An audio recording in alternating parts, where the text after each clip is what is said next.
Kenapa jalan itu dibangun tepat di atas makam leluhurku? Bukan di tanah kosong, tapi di pusara darahku sendiri. Dan mereka bilang itu cuma proyek, cuma jalan, cuma Belanda.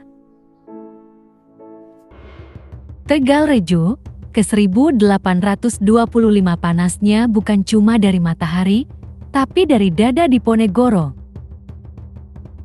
Ia berdiri di depan makam nenek moyangnya. Tanah itu kini digaris putih. Belanda akan membangun jalan lurus. Saudara-saudara, Ini bukan sekadar tanah, katanya pelan, tapi matanya menyala. Ini tubuh Jawa. Rakyat mulai berbisik. Ratu Adil sudah bangkit. Diponegoro tak punya pasukan, tak punya senjata. Yang ia punya, amarah.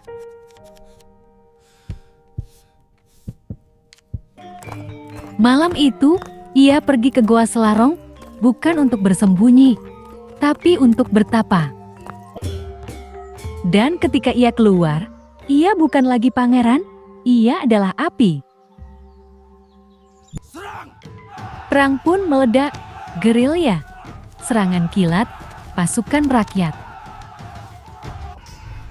Belanda panik, Jawa terbakar, dan Diponegoro jati legenda hidup.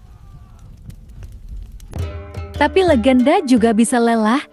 Ia kehilangan sahabat, kehilangan anak, kehilangan malam yang tenang.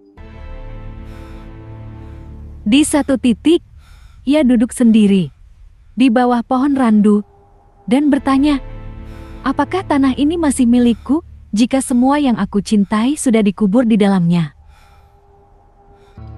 5 tahun kemudian, Belanda mengundangnya ke Magelang. Katanya, perundingan damai, katanya, sudah cukup darah. Meja perundingan itu dingin, dan saat ia duduk, Belanda menangkapnya tanpa peringatan, tanpa hormat. Ia tidak melawan, ia hanya menatap dan tersenyum kecil.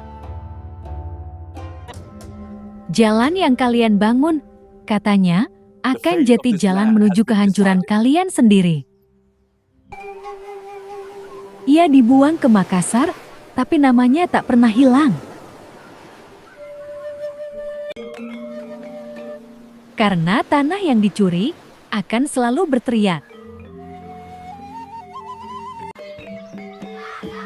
Dan suara itu masih terdengar sampai sekarang.